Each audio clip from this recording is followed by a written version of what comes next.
Hey la famille, comment ça va? Aujourd'hui je vais vous montrer comment réaliser ce gâteau avec deux principaux ingrédients et le reste c'est vraiment du surplus pour aromatiser, hein. Sincèrement il faut que deux ingrédients pour réaliser cette recette, hein. Vous allez voir, recette dinguissime, on part en cuisine, c'est parti. Bon, alors je vais vous faire aujourd'hui une petite recette avec seulement trois ingrédients, d'accord? On a ici de la banane, donc trois bananes, mais je vais les peser, hein, parce qu'en fait il faut que je voie à peu près ce que ça fait, parce que là le but c'est d'obtenir 250 grammes de chocolat ici et 250 grammes environ, voire 300 grammes de banane, ok? Et là j'ai voilà, une grosse cuillère à soupe, on peut même dire deux cuillères à soupe de pâte à tartiner. D'accord? Donc là je vais la peser tout de suite la banane pour savoir. Oh, non en fait, je vais pas la peser comme ça la banane. La banane, je vais la peser directement épluchée sans la peau, parce que la peau ça a son poids quand même la peau. Alors on a quoi là? En grammes, ok. On va sur 0. Et là je vais peser la banane. Donc là j'ai 250 grammes de chocolat noir, 2 cuillères à soupe de pâte à tartiner, ok. Et la banane, il me faut soit 250 grammes, on peut aller jusqu'à 300 grammes. 300 grammes c'est très bien, ok. On a quoi là? 162. Déjà quand on enlève la peau, ça commence à... On voit qu'il y a une différence au niveau du poids. Heureusement que j'ai préparé 250, on s'est vu. Donc là je vais préparer une autre banane. Dedans ça fait 4 bananes pour moi. Alors, allez, on va faire un truc. 300 grammes. Et ça, c'est pour Bibi. 300 grammes de banane, ok? Alors, je récupère ici les morceaux de banane et je les mets dans le mixeur. Je vais voir si j'arrive à tout mixer, hein, sinon... On va voir. Voilà, on va tout mixer. Ok, dans un premier temps, on fait ça. Alors. Bon, faut le brancher, je pense, hein, sinon ça ne marchera pas. Ok. Bon là c'est important d'obtenir une purée, hein. Vous avez vu là on a une purée, c'est très bien, c'est exactement ce qu'il nous faut. Ok. Là on part au micro-ondes, on va chauffer, donc on va mettre à fondre notre pâte à tartiner et le chocolat. Ok, je vais essayer de descendre la pâte à tartiner, de la mettre en dessous. Je vais la mettre en dessous la pâte à tartiner, hein, pour... J'ai peur qu'elle brûle en fait au micro-ondes, sinon vous le faites au bain-marie tranquillement, d'accord? Ok, je mets la pâte à tartiner dessous, je la protège. Allez, en direction de micro-ondes. Voilà, on fait chauffer, 20 secondes, on ressort, 20 secondes, on rentre, voilà, ok. Toutes les 20 secondes, on vérifie donc si c'est fondu. Bon, le chocolat est fondu, hein, d'accord. Le chocolat est fondu. Ici, on a la banane qui est mixée, hein. Faut se dépêcher parce que la banane, elle a tendance à... Comment dire? Ah oui, à noircir, d'accord. Donc ça, normalement, il faudrait le faire au dernier moment. D'abord, on fait fondre le chocolat et ensuite la banane, ok. Et ensuite, on mixe la banane. Ici, j'ai un plat, un petit plat, d'accord. Donc je vais voir si le plat est pas trop petit, hein. Je suis pas sûr de sa taille. Je vais... Alors, dans un premier temps, je vais verser un petit peu de banane dedans, là. Je vais mélanger, je vais voir si je peux tout renverser, hein. On mélange comme il faut. Alors, je vais aller progressivement. Et je mélange. C'est simple, c'est trois ingrédients, les amis, hein, pour cette recette, hein. Juste à mélanger la banane, le chocolat, la pâte à tartiner pour apporter ce petit goût de noisette. Et à laisser prendre. C'est une recette donc sans cuisson, on cuit rien du tout, hein. Pas de four, pas de poêle. On fait juste fondre le chocolat au micro-ondes, hein, d'accord? Ok, je vais verser le restant.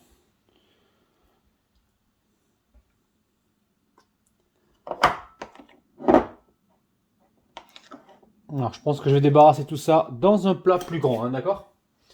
Ok. Je récupère ici, hop là, la maryse.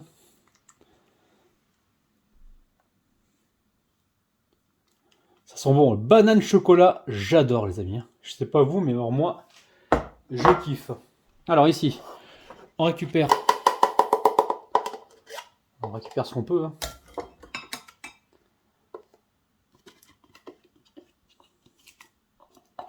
Là, il suffit juste de mélanger, c'est tout.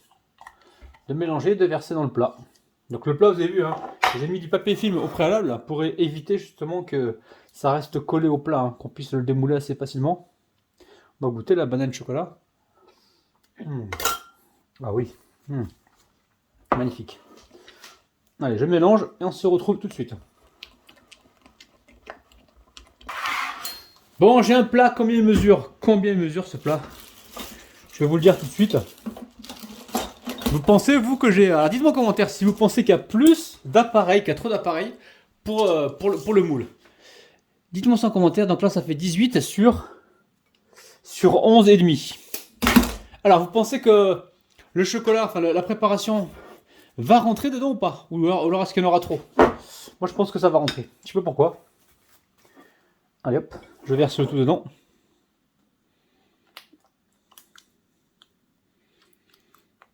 Ça te fait de fou, hein. Je pense que ça va rentrer pile poil. Waouh. Vous mettez bien le papier film, hein, d'accord? Comme ça va vous permettre de le démouler facilement. Donc là, ça part au frigo, hein, d'accord? Ça part tout de suite au frigo. Et on laisse complètement refroidir, hein. Moi, je vais le faire la veille pour le lendemain. Je vais m'en occuper demain. D'accord? Je vais faire autre chose pendant ce temps-là et le laisser jusqu'à demain. Sinon, si vous êtes pressé, vous le laissez 5-6 heures au frigo. Il faut que ça prenne, d'accord? Ok? Waouh. On va goûter, hein. Magnifique. Donc là, je recouvre. Un goût de malade, les amis, hein. Je dis pas ça, voilà, pour vous dire ça, mais alors là, il y a un goût de dingue. On recouvre comme ça, et direction le frigo. On se retrouve donc demain matin. Bon, j'ai sorti le gâteau du frigo, d'accord? Il est resté toute la nuit. Alors, ce que vous pouvez faire, avant de le couper, vous le passez 15 minutes au congélateur, d'accord? Pour qu'il soit un peu plus ferme. Regardez-moi ça. Gâteau très très fondant. Waouh. Alors, c'est ce qu'on va faire. On va le démouler directement sur l'assiette. C'est un gâteau sans cuisson, hein. Gâteau bien crémeux. Ouais, alors vous le passez un petit peu au congélateur, d'accord? Écoutez ce qu'on va faire. On va faire un truc. Alors, on va essayer de retirer du papier film. Ok. Allez, voilà. Hop là, on va essayer de ne pas salir l'assiette. Et là, on retire. Regardez, c'est magnifique. Voilà, on a un gâteau sans cuisson avec très peu d'ingrédients. Après, on peut mettre du cacao par-dessus. Vous pouvez mettre, ouais, cacao, un petit glaçage, un petit peu de chocolat. Vous pouvez vraiment faire ce que vous voulez. Alors, ce gâteau, on pourrait presque le faire juste avec deux ingrédients, c'est-à-dire avec de la banane et du chocolat. Après, pour aromatiser, donc on a rajouté la pâte à tartiner. Et puis on peut également y mettre un petit peu comme ça pour décorer, hein. Et pour le croquant aussi, on peut mettre un petit peu de chocolat. Regardez-moi ça, c'est juste magnifique. Magnifique. J'ai goûté devant vous les amis, je sais pas ce que vous en pensez. Moi j'adore. Regardez-moi ça. Ça descend tout seul. Regardez-moi ça. Magnifique. Magnifique. Bon, ce gâteau avec très peu d'ingrédients, on va aller voir ce que ça donne. Regardez-moi ça, c'est parti. Ah oui. Ah oui. Sans farine, sans œufs, sans lait, sans huile. C'est un gâteau de ouf. Bien frais en plus. Ah oui. Ah oui. Les amis, refaites la recette. Laissez-moi des petits pouces vers le haut. Je vous kiffe, je vous aime. Bis. Bye bye. Bon, vous avez compris, hein, c'est l'excuse pour goûter une deuxième fois parce que c'est vraiment trop bon, les amis. Je vous kiffe, je vous aime. Bis. Bye bye.